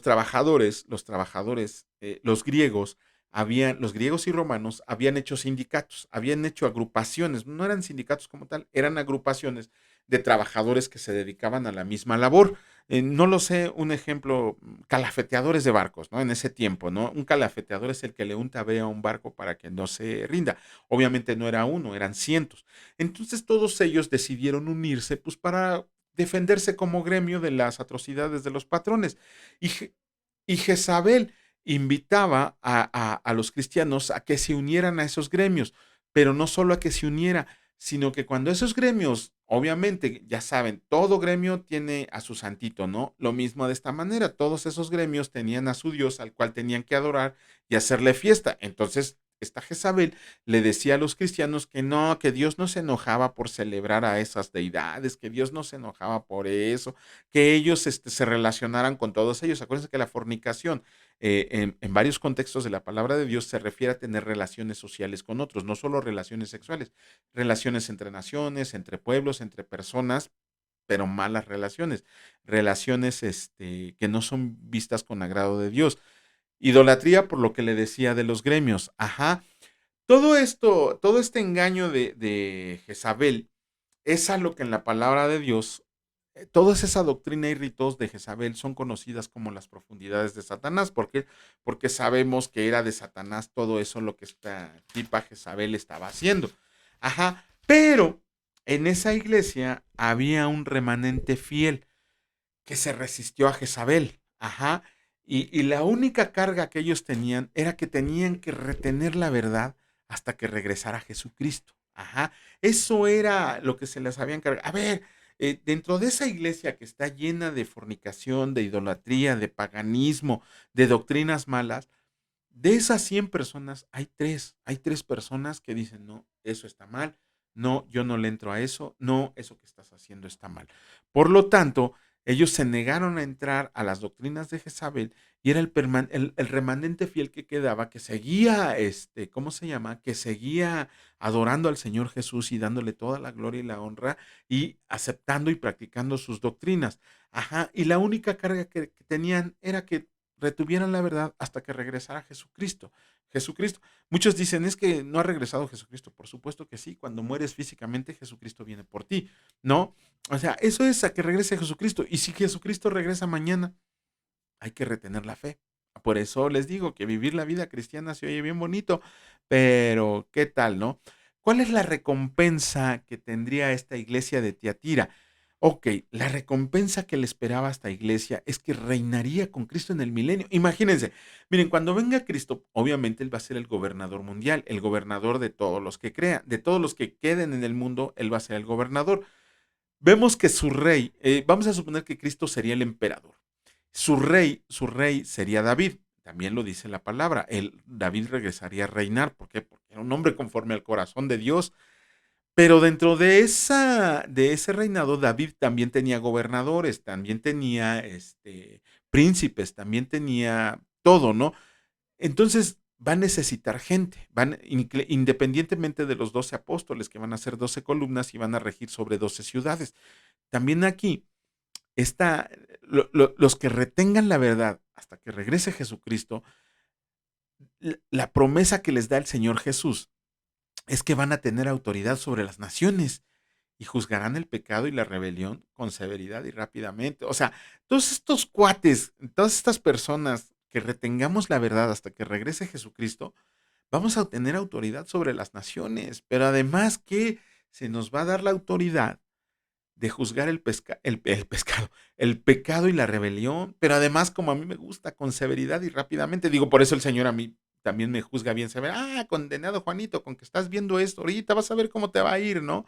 Este, Imagínense nada más tu recompensa que reines en el milenio con Jesucristo. O sea, continuamente vas a estar así con Jesucristo. Oye, ¿qué crees que tengo este problema? Oye, nos acabó el agua. Oye, los animales ya no quieren hablar, se me fueron a huelga, ¿no? No, todo eso lo vamos a tratar con Jesucristo. Ajá. Y además, al pecado y la rebelión. O sea, si nosotros vemos, es que ahí está ese que se anda rebelando, ni siquiera. Rápida y severamente. ¿Por qué? Porque retuvimos la verdad. Eso es, retuvimos la doctrina de Cristo. Ajá. Pero la máxima recompensa que se le promete a los de Tiatira es que van a recibir la estrella de la mañana. ¿Y quién es la estrella de la mañana? Nuestro Señor Jesús. Él es la estrella de la mañana. En el contexto del libro de Apocalipsis, el Señor Jesús es la estrella de la mañana, no el lucero de la mañana, es la estrella de la mañana. Ajá. Bueno, vamos a continuar con la siguiente iglesia. En este caso es la iglesia de Sardis. ¿Qué es la iglesia de Sardis? ¿Qué significa la palabra Sardis? Los que escapan, renovación. ¿Cómo se presenta el Señor Jesús a la iglesia de Sardis? Como el que tiene los 7 espíritus de Dios. Híjole, aquí sí, de hecho al pobre Víctor Timoteo sí le agarré un zape, a don Sergio que ya no me habla le agarré un zape, a ¿cómo se llama mi otro amigo? Roberto Fariseo, también lo agarré a zapes, al pastorazo de pastorazos Humberto también lo agarré a zapes. ¿Por qué? Porque tienen un instituto, de ellos dicen que siguen un plan bíblico. Y el día que les pregunté, oigan, ¿y saben dónde están los 7 espíritus de Dios? No supieron, ¿no? Digo, es mala onda, ¿por qué? Porque no ponemos atención a veces en la lectura, ya lo leímos, dónde están los 7 espíritus de Dios. Pero bueno, el Señor Jesús se presenta como como el que tiene los 7 espíritus de Dios, que quiere decir que tiene la plenitud del Espíritu Santo. Pero estos 7 espíritus de Dios sí están así en la palabra, así, así, no los tienes que discernir, no tienes que interpretar, no tienes que ahí andar, de hecho están todos juntos, no tienes que andarlos buscando uno por uno en los 66 libros, están todos juntitos, todos detallados, cuáles son los 7 espíritus de Dios. Les iba a decir el capítulo y el versículo, ¿no? Pero luego mi esposa me regaña porque dice, pues déjalos que, ¿cómo se llama? Déjalos que lean, que lo busquen, a ver si es cierto. Miren, a mí sí me gusta decirles, es que yo sé que a lo mejor no leen o no tienen tiempo o no entienden, no lo sé. Pero miren, los 7 espíritus de Dios, váyanse a leer Isaías. Ahí los van a encontrar. Ahí sí ya no les voy a decir el capítulo, ni les voy a decir el versículo. Sí me lo sé, sí me lo sé. Pero no les quiero decir para que lo lean. Lean los 65, es más, no tienen que leer los 65 capítulos de Isaías, ¿no? 65, 66, no recuerdo. Pero ahí están. No tienen que discernirlos, no tienen que buscarlos con lupa. Están así bien claritos. Estos son los espíritus del Señor, ¿no? Pero bueno, ahí se los dejo, ¿no? Dice, ¿qué quiere decir cuando el Señor Jesús se presenta como el que tiene los 7 espíritus de Dios, que tiene la plenitud del Espíritu Santo? Así es, toda la plenitud. El Señor Jesús, ¿cuál es la reprensión que les hace a los de la iglesia de Sardis? A que hagan un nuevo esfuerzo para consolidar lo poco que quedaba para él. Ok, aquí la iglesia de Sardis se parecía un poquito a la de Éfeso. La diferencia es que en Éfeso sí se terminaban las cosas, sí se hacían las cosas, pero ya no lo hacían con las ganas con que lo hacían al principio. Aquí era un poquito peor. ¿Por qué? Porque aquí empezaban cosas para el Señor y no las terminaban. Ajá, preferían terminarlo del mundo e irse a hacerlo en vez de terminar las cosas por el Señor. Por ejemplo, no lo sé, hoy vamos a suponer que, oigan, vamos a hacer un grupo de estudio bíblico acerca ¿cómo se llama? Y lo acabo, miren, les voy a poner el ejemplo claro, no voy a decir, estoy en un grupo de WhatsApp en donde todos los martes y jueves hay una reunión de varones. Ajá, hay una reunión de varones y a estudiar la palabra de Dios. Y en esa reunión de varones, luego tenemos que cambiar sillas, tenemos que cambiar mesas. Y hoy el que dirige la reunión de varones solicitó ayuda para mover las sillas. Ajá, solicitó la ayuda de que necesitaba a los varones para que a las 3:30 de la tarde fueran a mover las sillas del lugar. Todos se excusaron, ¿no? Todos se excusaron así no puedo porque el trabajo, es que acabo de salir, es que estoy enfermo, es que tengo gripa, es que me duele la uña del dedo gordo del pie, ¿no? O sea, lo mismo pasaba aquí con Sardis. todos ponían un pretexto. Oigan, vamos a hacer un estudio del libro del rollo de Isaías. Uy, ¿qué crees? Ese día tengo que ayunar. Uy, no, ¿qué crees? Ese día cumplo mi voto nazario. Uy, no, ese día tengo que ir a ver a mi esposa y no sé qué tantas cosas, ¿no? Siempre había un pretexto para no terminar lo que habían empezado en cuanto a las obras del Señor, ¿no? Oigan, vamos a llevar la palabra a casa de Policarpo Junior, ¿no? Ay, no, porque está de camino a la guarnición romana y qué tal si nos espadean, ¿no? ¿Qué tal si nos cortan en cachitos? Siempre hay un pretexto para no hacer las cosas del Señor. Ok, pero también en esta iglesia de Sardis había un remanente fiel. Ellos conservaban su testimonio cristiano. Ajá. Ellos sí decían, no, si el Señor dice que hagamos 20 bancas para la iglesia, ustedes váyanse flojos y yo me quedo haciéndolas, ¿no? Ellos no habían manchado sus vestiduras con doctrinas extrañas. Ellos seguían conservando la doctrina de Jesucristo. A eso se refiere cuando dice que no habían manchado sus vestiduras, por lo tanto andarían con ropas blancas. ¿Qué significa andar con ropas blancas? Ok, es que el vestir con ropas blancas significa la justicia de Dios, que representaban la justicia de Dios en sus vidas y la justicia de ellos, y no una justicia hipócrita, no una justicia fingida, una verdadera justicia basada en el conocimiento del Señor, de que ellos eran verdaderos cristianos. Ajá. Eso es lo que significan las vestiduras blancas. Ajá.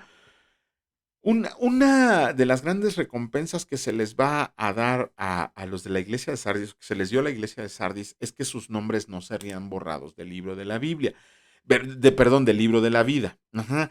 Ok, ¿cuál es el libro de la vida? Yo alguna vez tuve un sueño, se los voy a platicar, tuve un sueño que llegaba al cielo, no había Jesucristo, no, nada, fue un sueño, o sea, no sé si fue revelación, no fue profecía, se los estoy platicando el sueño que tuve. Sí me dio mucho gusto, sí me dio mucho gusto, ¿no?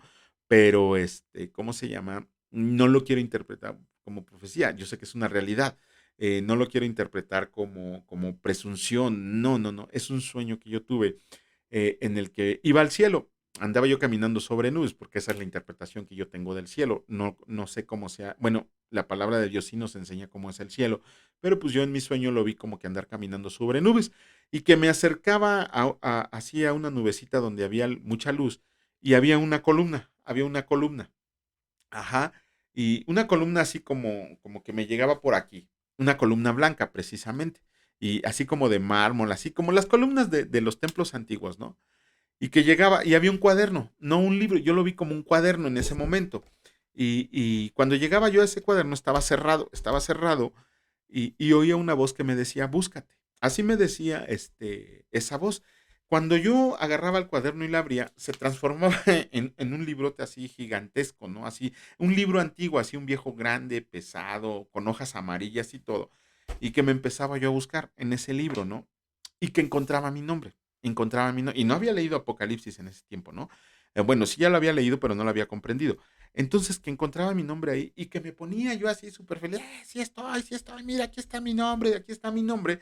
Y que en eso el libro se cerraba y la misma voz me decía, te falta, ¿no? Te falta, órale, váyase. No me decía, vete a profetizar, vete a bautizar, vete. No me decía absolutamente nada, sino que me enseñaba mi nombre ahí, cerraba el libro y me decía, vete, ¿no? Vete, aún te falta. Nunca me dijo, profetiza, pastorea, ministra, haz milagro. No, no, simplemente se me mostró mi nombre en el libro y me dijo, vete, aún te falta. No, nada más imagínense, ¿no? Entonces, bajo la mirada experta de los eruditos bíblicos, el libro de la vida, en esa opinión generalizada, es un libro donde Dios tiene los nombres de todos los que han tenido vida física, de todos, desde Adán hasta el que acaba de nacer en este momento, todos y de los que van a nacer. Todos esos nombres ya están escritos en ese libro. Ajá. Pero, hay un gran pero. Solo los que reciben al Señor Jesús como Señor y Salvador han nacido de nuevo. Jesucristo los va a confesar delante del Padre y de los ángeles del cielo, dice la palabra de Dios, y su nombre no será borrado del libro de la vida. Ajá. Si tú eres cristiano, ya tuviste un nuevo nacimiento, si de verdad has seguido bajo los lineamientos de Jesucristo, no tienes que preocuparte por perder tu salvación cuando caigas alguna vez. Ajá. Preocúpate cómo estás viviendo tu vida que tienes miedo de perder la salvación. Eso sí es preocupante. Ajá. No te preocupes de perder la salvación. Preocúpate cómo es que estás viviendo tu vida que sientes que puedes perder tu salvación, ¿no? Eso sí es preocupante porque quiere decir que no tienes una vida cristiana digna. Entonces, imagínense nada más. Tu nombre va a estar escrito en el libro de la vida cuando tú ya recibiste a Jesucristo como Señor y Salvador y naciste de nuevo. Pero no solo eso, cuando tú llegas allá arriba, el Señor Jesús, yo, a la luz de esto, yo creo que vas a encontrar tu nombre así y vas a tener al Señor Jesús atrás. Y el Señor Jesús le va a decir al Padre y a todos los ángeles que están alrededor: mira, Señor, sí, aquí está su nombre. No, imagínate que encuentres tu nombre en ese libro de la vida porque retuviste la fe. Como dice Pablo, esto nos tiene que hacer huella en el corazón, retener la fe. He guardado la carrera. ¿Cómo dice? He ganado con la carrera. He guardado la fe. Guarda la fe en el Señor Jesucristo, no importa en la situación en la que estés, ¿no? Eso se le llama a los que tengan una verdadera profesión de fe, a guardar la fe, a guardar las enseñanzas de Cristo, a seguir las enseñanzas de Cristo.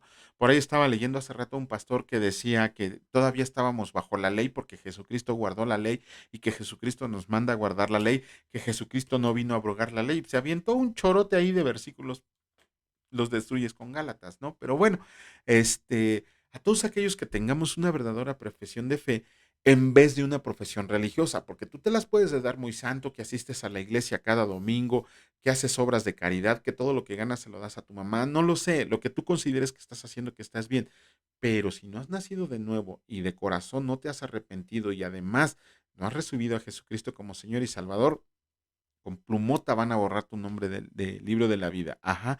Esta iglesia representa el periodo posterior a la Reforma. Habíamos visto que la otra iglesia, la iglesia anterior, fue cuando surgió la Reforma, ¿no?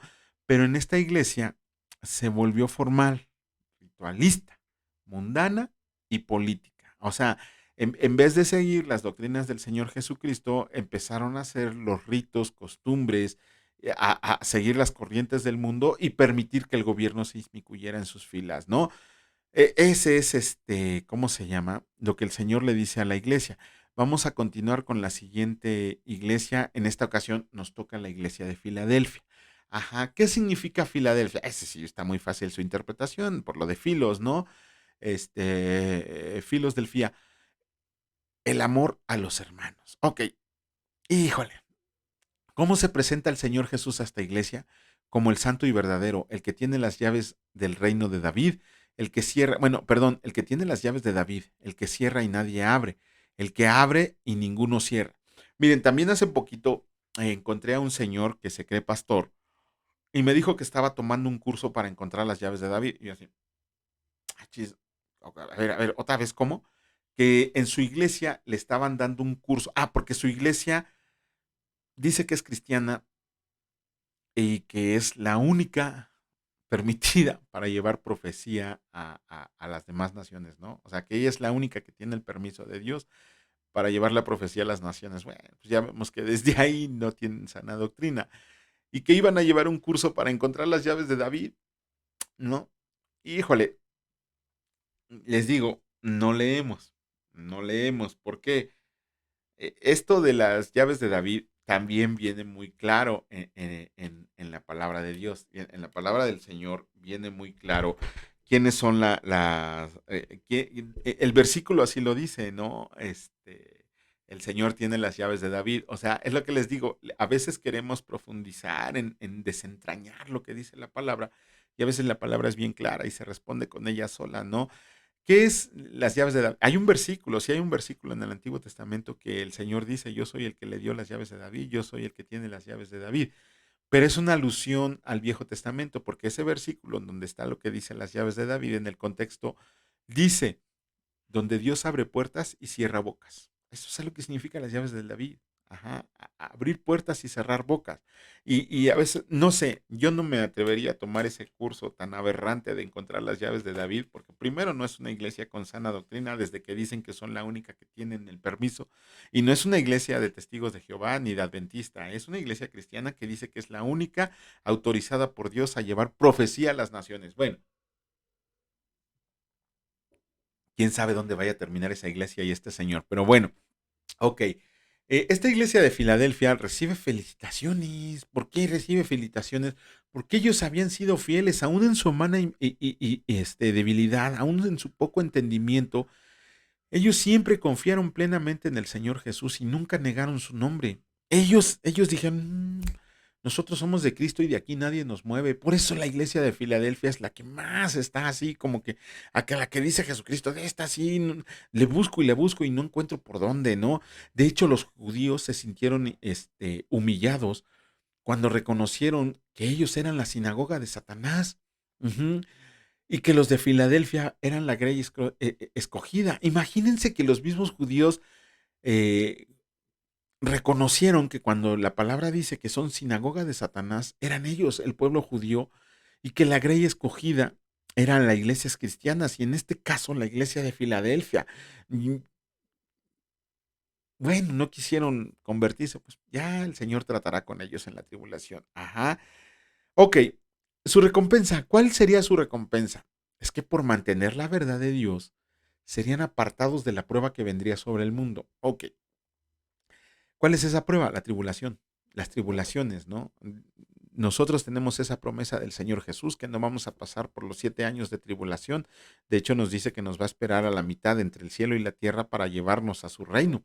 Ajá, esa es la recompensa que se les va a dar a los de Filadelfia.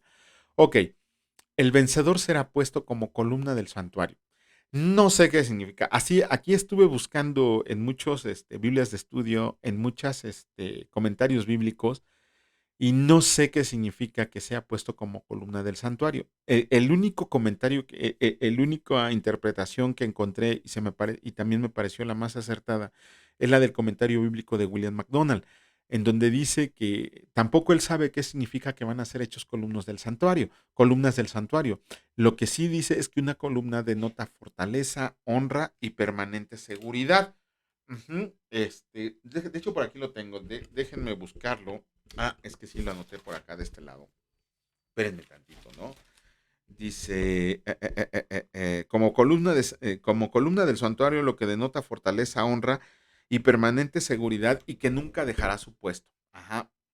Híjole, yo creo que los compara con una columna ¿cómo se llama? Por la fortaleza que habían demostrado aún en medio de tribulaciones, aún en medio de no tener grandes maestros, de no tener grandes pastores, ellos seguían fieles a la doctrina de Jesucristo, ¿no? Seguían conservando las palabras del Señor Jesús, o sea, ¿y qué se les promete? No, mis chavos, ustedes van a estar ahí en el templo del Señor y nunca van a dejar su puesto. Ok. Y aquí viene lo de los tres nombres. Al vencedor se le prometen tres nombres. Ajá. Hace rato vimos que a uno de mis queridos amigos lo estaban engañando con que le iban a dar una piedrecita y su nombre verdadero. Cuando vemos que en Apocalipsis habla de tres nombres. Ajá. ¿Cuáles esos son tres nombres? El primero, el nombre que les va a dar el Señor, el Dios Padre Todopoderoso. Ajá. Déjenme ver. Ok. ¿Qué significa? Aquí, ay, ya estoy en la Odisea. Ok, el primero es el que le va a dar el nombre de Dios. Es una aceptación personal, es de decirle, venga, chepa acá, porque tú sí eres mi hijo, yo te conozco, yo te puse este nombre.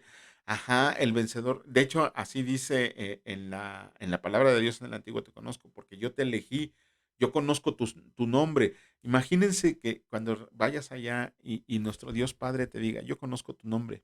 Ajá, y te lo va a dar. Ahí te va a dar tu nombre verdadero. Tu nombre no es Juanito. Tu nombre es el grande, el fuerte. Ay, sí, ¿no? Después te van a dar otro nombre, el nombre que vas a tener en la Nueva Jerusalén. Ajá, en la Nueva Jerusalén, la que desciende del cielo. Y hay unos que ni siquiera saben que hay una ciudad que se llama Nueva Jerusalén, ¿no? Y sí nos dan una descripción en la Biblia acerca de cómo va a ser esa ciudad, ¿no? Y el nombre nuevo que te va a dar el Señor Jesús. Entonces, de un nombre pasamos a tres nombres que se te van a dar. No, aquí sí no sé. si cada uno de ellos te va a dar un nombre y que va a ser el mismo para las tres cosas, o cada uno de ellos te va a dar un nombre diferente. El nombre de Dios, el nombre que te va a dar Dios, el nombre que vas a tener en la Nueva Jerusalén y el nombre nuevo que te va a dar el Señor Jesús. Ya nos interesa conocerlo cuando estemos en el Señor. Ok, esta iglesia, la iglesia de Filadelfia, es comparada en la historia del cristianismo al despertar evangélico que hubo en los siglos XVIII y XIX. Ajá, desgraciadamente Satanás la llenó de legalismo, ritualismo y racionalismo. Es cuando surge todo esto de, ¿y por qué crees en lo que crees? Porque fue dejar un poquito de lado la fe para entrar de lleno a la apologética. Apologética siempre ha existido, pero aquí fue cuando empezó a presentarse de manera más habitual en el sentido de que ahora sí te decían, ok, ¿y qué significa Dios o quién es Jesucristo? Demuéstrame la palabra y todo esto. Los llenó de ritualismos. Ya la Cena del Señor no hay una fecha estipulada para celebrarla. Sin embargo, hay iglesias que la celebran una vez al mes, en determinado día y a determinada hora, ¿no? Eso es ritualismo, se convierte un poquito en ritualismo. No estoy diciendo que la Cena del Señor sea mala. La Cena del Señor la puedes celebrar conforme a las órdenes que te da la palabra de Dios. O sea, la palabra de Dios no te dice celébrala cada miércoles a las 7 de la noche, no, o cada lunes a las 8 de la noche, no. La palabra del Señor te dice cómo debes de celebrar la cena del Señor. Y si tú vives una vida cristiana bien, agradable a los ojos del Señor, la puedes celebrar diario sin ningún problema. Y la llenó de legalismos, ¿no? ¿Qué significa legalismo? Tratar de interpretar la palabra del Señor este, tal cual dice ahí, ¿no? Hay en el Antiguo Testamento, por eso les digo que la ley no se puede cumplir, pero son necios y no lo entienden, eso es lo que no comprenden. Hay un mandamiento en la palabra de Dios en el Antiguo Testamento que dice ya la hechicera matarás, ¿no? Imagínense, tendríamos que aventar una bomba atómica en algunos poblados de México para acabar con la hechicería, ¿no? Para acabar con la hechicería. Pero bueno, a eso se refiere. Vamos a continuar ahora sí con la última iglesia, la iglesia de la Odisea. ¿Qué significa la Odisea? Gobierno del pueblo. Ajá, gobierno del pueblo. Ok, ¿cómo se presenta el Señor Jesús a este pueblo? Él se presenta como el amén, como el testigo fiel y verdadero y el principio de la creación de Dios. Ok, ¿qué es amén? Es la encarnación de la fidelidad de Dios. El así sea es la fidelidad de Dios demostrada en una palabra.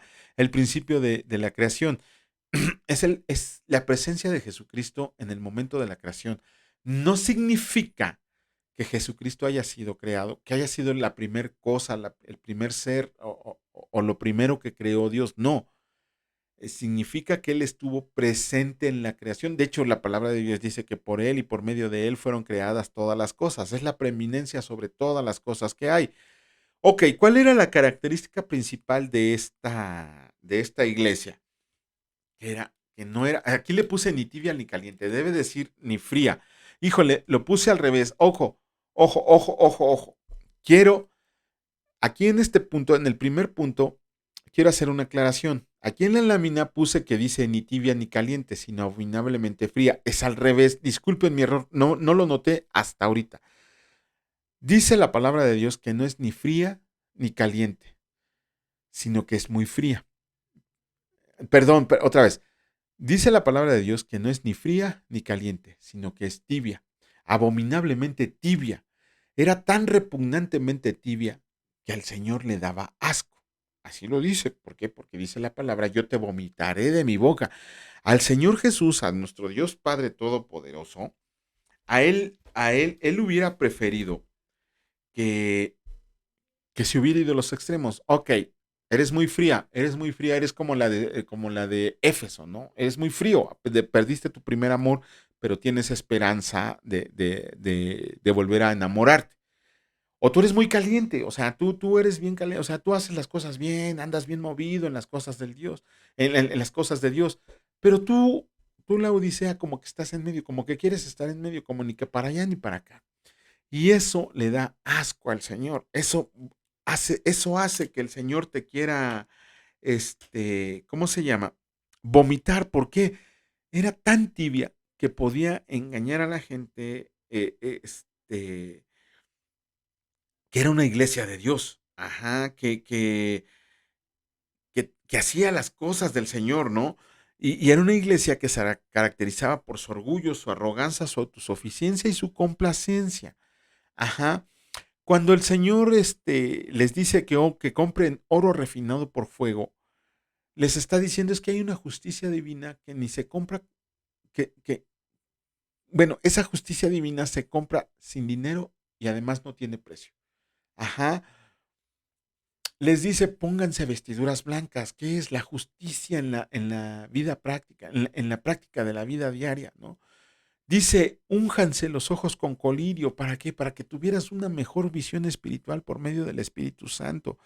Ah, ¿por qué pone estos ejemplos? Bueno, porque sabemos que la Odisea era en un punto así como un tianguis enorme donde confluían comerciantes de muchos lados del mundo. Les dice que se unjan los ojos con colirio porque ahí vendían mucho colirio, ¿no? Para enfermedades de los ojos. Ajá. Pero tenemos que ver algo muy importante. El Señor les está dando una oportunidad más. Ajá.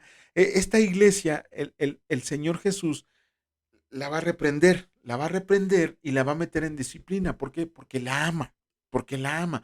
Ama a su iglesia, si no, no, Dios no le importaría, a Jesús no le importaría decir, bueno, ustedes se lo buscaron, ahí quédense solitos. No, a Dios le importa que se salven todos y por eso fue a verlos, por eso les mandó esta carta. Ustedes están mal en esto. Ajá. La gran diferencia, aquí la gran diferencia de esta iglesia, es que Jesús ya no le hace un llamado a toda la iglesia. Aquí le hace un llamado a las personas en lo individual. Aquí ya no le dice a la iglesia, sino le dice a cada uno de los congregantes. De manera individual les está platicando las cosas. De manera individual te estoy diciendo esto. ¿Por qué? Vamos a ver por qué. Ok, aquí los invita a que escuchen lo que el Espíritu les quiere decir. Ajá. Desgraciadamente, esta iglesia representa la iglesia en la época actual, en la iglesia que estamos viviendo ahorita, no la de el siglo XX, no la de, no, la iglesia en la que estamos viviendo ahorita. ¿Por qué? Les voy a dar las características de esta iglesia estas características que las voy a dar, las traslapé a lo que nos están enseñando las iglesias el día de hoy. Ok, abundan los pastores, profetas y apóstoles. Ajá.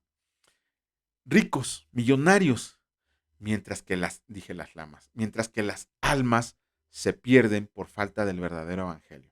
¿Cuántos pastores, pseudoprofetas, pseudoapóstoles te dicen, ah, mira, ven, si tú me das el diezmo, Dios te lo va a triplicar. No, mira, ven, deposita aquí tu ofrenda para que el Señor te dé. Mira, no le robes al Señor porque te vas a ir al infierno. Mira, te vas a curar si vienes aquí y te compras el trapito de los clavos que ya se han vendido 20,000 de 4 clavos que eran, pero todavía tengo un pedacito, con eso te vas a curar. Mira, aquí tengo una astilla de la cruz donde fue crucificado Jesucristo. Si juntáramos todas las astillas de la cruz que se han vendido a lo largo de la historia, podríamos construir un barco, ¿no? Pero ¿qué pasa? Las almas se están perdiendo porque no hay una verdadera predicción del Evangelio. No hay una verdadera predicación del Evangelio que nos enseñó Jesucristo. Ajá. Los cristianos de ahora queremos llevar coronas en lugar de cruces, ¿no? Queremos que se nos reconozca, ay, mira qué bonito, da clases, ay, mira qué bonito, nos dio el sermón. Ah, ¿y qué haces uno así? Yo me pongo mi coranota así, soy lo mejor de lo mejor, ¿no? Cuando yo debo de cargar mi cruz, cuando yo debo de sentirme arrepentido y apenado porque hay personas que no han recibido el evangelio, porque hay personas a los que no pude llevar a los pies de Cristo. Yo tengo que cargar la cruz que el Señor me dio, sea de la forma de la que sea. Pero no, en vez de cargar una cruz, quiero cargar una corona. Ajá. Híjole, está horrible. Los creyentes se agitan y se emocionan más por los deportes, la política, la televisión, todas distracciones que por Cristo. Miren, les voy a poner un ejemplo. Tenía yo un compañero en el Instituto Bíblico que él tocaba en la alabanza. Yo jamás le he vuelto a hablar, que Dios me perdone, pero no le voy a, le retiré el habla por algo que hizo bueno, hizo dos cosas que me repugnaron sobremanera. Él estudiaba el Instituto Bíblico y según él era un buen varón y todos lo presumían. Pero una vez que estábamos platicando, yo nunca, a mí no me llama la atención pertenecer al grupo de alabanza, no me gusta, o sea, no me gusta estar ahí, pues me gusta mucho la alabanza movida, pero hay personas que darían su vida, pelean por un lugar en la alabanza. Y él tocaba un instrumento musical en el grupo de alabanza. Y una vez que platiqué con él, le dije, oye, qué dicha, ¿no? De estar alabando al Señor en los tres servicios del domingo. La respuesta de él, y fue una respuesta sincera, me dijo, sí, estoy por amor. Dije, oh, pues que a todo dar, ¿no? Pero lo completó, dice, por el amor al dinero que me dan.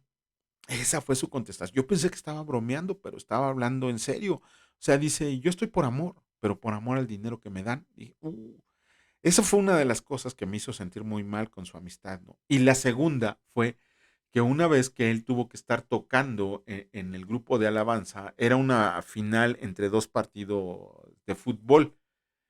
Él a su grupo, perdón, a su instrumento musical le adaptó un aparato para que mientras que estaba tocando él ese instrumento, estaba viendo el partido de fútbol en su celular.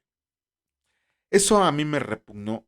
Créanme, créanme, no, no dije, este cuate no es cristiano, este es un emisario de Satanás, ¿no? O sea, es todo menos cristiano, es todo menos cristiano, ¿no? Y veamos de eso mismo, ¿no? O sea, ¿cuántas personas prefieren a quedarse a ver un partido de fútbol, un partido de fútbol americano? ¿Cuántas personas se desvelan por ver un evento deportivo y al otro día no van a la congregación? ¿Cuántas personas se van a marchas? ¿Cuántas personas? No lo sé. Los distraen, se agitan y se emocionan, nos agitamos y nos emocionamos más por más cosas que por Cristo, ¿no? Tenemos un poco sentimiento de necesidad espiritual. El mundo nos ha enseñado que pórtate bien y te vas al cielo. Eso es todo lo que necesitas. Y ya lo hacemos doctrina. Decimos, no, es que yo sé que si me porto, la Biblia dice, unos inclusive dicen, la Biblia dice que si me porto bien me voy al cielo, ¿no? Es una tontería. Acabamos de leer el ladrón en la cruz. Él se portó bien nunca, ni estando en la cruz, y se fue al cielo, ¿no? Nosotros le damos lo mejor de nosotros al mundo y al Señor una vida malgastada. Lo único que se me ocurre es que nos preocupamos más por avanzar en nuestro trabajo. No estoy diciendo que esté mal, no estoy diciendo que esté mal, pero preferimos, a veces, muchas veces, quedar bien con el jefe, hacer cosas extras por el jefe, que por hacer cosas extras por el Señor, ¿no? Y esto se aplica a todos nosotros. ¿Cuántos de nosotros ponemos de pretexto el trabajo, la familia, los hijos, para no asistir a un curso bíblico, para no asistir a un instituto, a un curso, a la congregación, a algo que nos puede beneficiar en nuestra vida eterna, ¿no? Cuidamos más de nuestros cuerpos que volverán al polvo que cuidar nuestro espíritu. Creo que ese no necesita ni explicación, ¿no? ¿Cuánto hermano fitness conocemos? No está mal, tampoco está mal. A mí me gustaría hacer ejercicio, ya estoy todo bofo, ¿no? Ya ni puedo correr, ya no corro ni por la señora de los tamales, ¿no? Este, sí me gustaría hacer ejercicio, pero la palabra de Dios dice, está bien, no descuides tu cuerpo, porque a final de cuentas es el templo del Señor. Preocúpate más por tu espíritu. Ajá, ¿por qué? Porque el cuerpo va a volver al polvo. Ajá, amontonamos tesoros en la tierra en vez de aumentarlos en el cielo. Sí, el dinero es necesario y hay que trabajar para poder tener una vida digna, pero que no se convierta en tu meta. Tu meta debe de ser estar en la presencia de Jesucristo. Esa actitud, si no me cuido yo, ¿quién me cuidará? La desconfianza en Dios, la desconfianza a Dios. Se le cree más a los hombres que a Dios, a su palabra.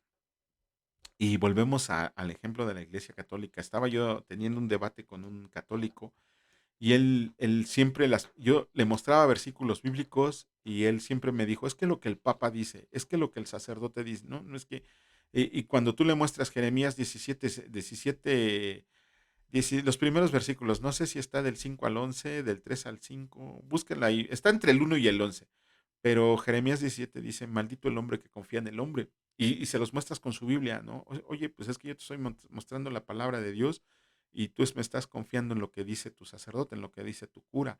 Dice, no es que el Papa tiene la autoridad de Cristo, válgame Dios, ¿no? Bueno, pues ojalá al final le dije, pues yo solamente espero que leas tu Biblia y que llegues a la verdad, y la verdad es Jesucristo, y ahí te vas a dar cuenta, ¿no? Esta es la condición de la iglesia que espera a Jesucristo. No solamente es la condición de la iglesia de la Odisea, es la condición de los que esperamos a Jesucristo, ¿no? O sea, ¿cómo estás? ¿Cómo estás? ¿En qué iglesia te encuentras, no? ¿En qué condiciones de vida te encuentras? ¿Qué clase de iglesia eres?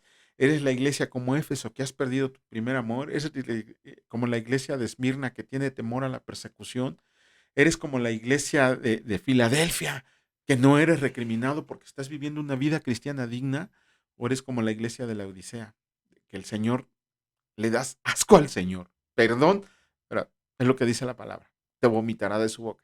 ¿Qué clase de vida cristiana estás llevando que le daría asco al Señor conocerte? Chanclas, ya me aventé muchísimo tiempo, fue muy duro. Bueno, no me queda más que darles las gracias, señores, por estar presentes en este momento. Sobre todo, gracias, Padre, te damos en el nombre de Cristo Jesús por este tiempo que nos permitiste estar a tu lado, por esta enseñanza que nos has dado, por comprender, Señor, lo mal que estamos viviendo tu doctrina y que nos lleve, Señor, a vivir una vida de justicia recta delante de ti, una vida de amor, una vida de obediencia, una vida práctica de las enseñanzas que nos has dejado. Te agradecemos, Señor, porque tu amor es para siempre. Te alabamos y te bendecimos en el nombre de Cristo Jesús. Amén. Que Dios los cuide, señores, que Dios los bendiga y nos vemos en un ratito. Cuídense mucho. Hasta luego.